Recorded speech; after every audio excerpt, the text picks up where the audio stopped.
Hello, beautiful people. Like, share, and subscribe. So Kenneth Okwonkwo went to Arise TV and he really dissected everything that you need to know about P2B and Tinubu. And it's telling you guys that the serious hunger is going to come. You understand? And I believe him because Tinubu has not even made any effort to see how he will reduce the level of poverty or hunger. I've watched a lot of videos about farmers in Nigeria. And one thing I noticed is that they lack fertilizers, or even when the fertilizers are available, they are expensive. If maybe Tinubu used all the cars, all those money used to buy senators to subsidize fertilizers, who knows, we might be seeing the effect on the price of food. Then another thing is security. If the insecurity happening in Plateau, in fact, they didn't only destroy the people's houses and all their infrastructure. They went as far as destroying their farms. I did a video where they destroyed the full I think plantain or banana plantation. Imagine if with that kind of thing, don't you think plantain and banana will be expensive? You understand? So these are just the things. So the money the government is wasting would have done a lot or done something that in the next 1 year, by the end of 1 year, you would have started seeing the fruit. But my dear, there's no fruit in sight. And the truth is that an average Nigerian, I believe, spends more than 50% of our income on food. Any country where you see people spend that amount, any country in the world where you see people spend that amount of money on food, just know that that country is a poor country. It's an extremely poor country. Anyway, let me play you the video so that you will listen to Kenneth. Kenneth takes his time to analyze things. The truth is that the Tinubu administration is not making any effort to improve the situation of the country. They are just speaking grammar. It's grammar. They are not doing anything, doing practical things. It's not by wearing suits and saying I'm an economist. These are practical things. I've watched videos, young boys. Let me give you an instance of fish. Now, if you want the price of fish to reduce, you have to try and maybe subsidize the price of feed for those fishes. Then secondly, you need to go into research so that Nigeria produces those feeds. If not, if you're importing it will still be a burden. You can create an open research where Nigerians would, any Nigerian can develop a feed with local materials, local food, and the feed works after experimentation. The person earns 20, 30 million. It will encourage people to think out of the box. You understand? These are things done in other countries. You don't even need to be a graduate or not graduate. Just you have a formula that fishes can eat, or poultry, or anything that can make the animals just sustain and do fine. You earn so amount, maybe 100 million, just to drive the imaginative power of people.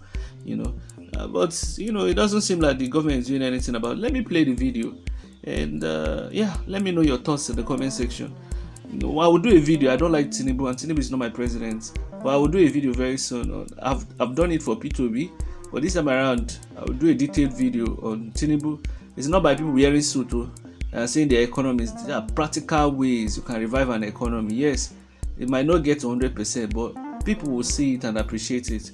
I completely agree with you on that. And that is why I keep saying P2B, P2B. And because that is the only person that. But Peter Obi left Abga as well. He left Abga, moved to the PDP, and from the PDP he moved to the Labour Party. So really, what is the outstanding difference between him and other politicians who have done the same? Good.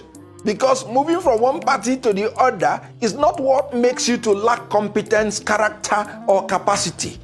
When you have in a country that is rated to be one of the most corrupt, you will discover that if you are in search of a new Nigeria, you will continue to move until you get that platform and that environment and the people around you that you can use to achieve that. I don't need to tell you that Obi might just be a lone wolf crying in the wilderness. Repent, repent, for a new Nigeria is possible.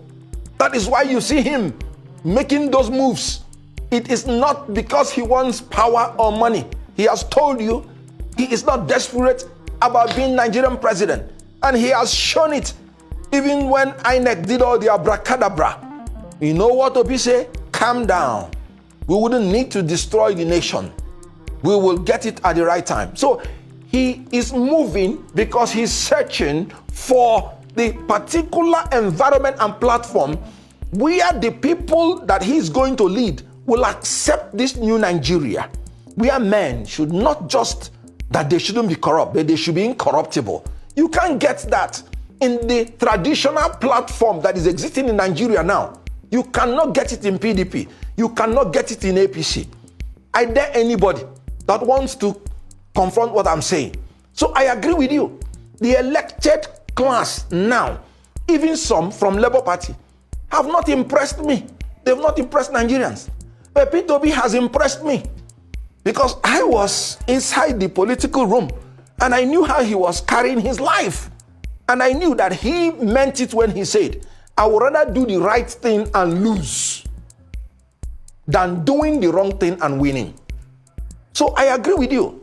But please, if you watch what I'm saying, I keep talking about P2B, New Nigeria. Because for now, he is the only politician I can tell you that can make these things possible. Look at what is happening in Nigeria today. Can you say this is what we wanted to see? That our debt now is 88 trillion naira. And what are you spending it for? Nothing. Consumption. Buying SUVs, 100% imported for 469 members of the National Assembly. And you are talking about job creation. You know, he said his 8 priority areas. You know, he mentioned it in the speech. National defense and security. He has failed on that. Job creation. He has failed on that. Look at it. Macroeconomic stability. He has failed on that. He said he removed dual foreign exchange and wanted to make a single exchange. Are we not having the dual today? They are saying 800 naira official rate and you have 1,200 naira. He has failed on that. You talk about investment environment optimization. He has failed on that. You talk about this is his own 8th priority area. You talk about poverty reduction. He has failed on that. You talk about social security. He has failed on that. You talk about human capital development. He has failed on that. What else has he not failed on? Wole Soyinka had to go to his office and say, my friend, you have 1 year to deliver. He gave him 7-point agenda. In Lagos State, his own town, Lagos Island, they were crying, we are hungry, we are hungry.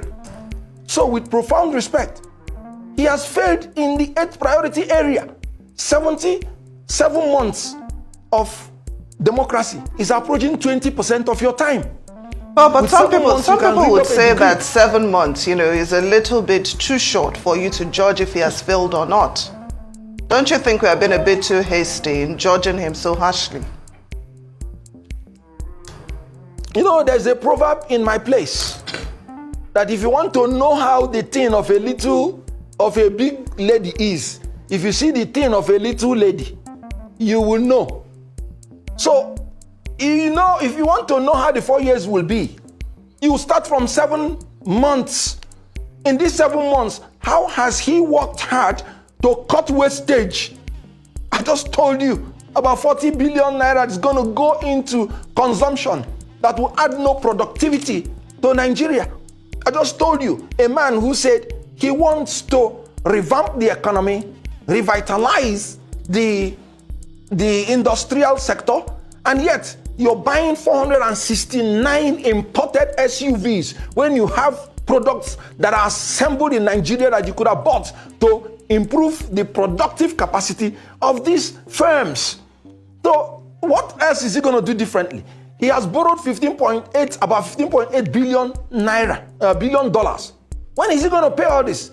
He's spending 98% of the revenue servicing debt and he's borrowing more. What else are you expecting?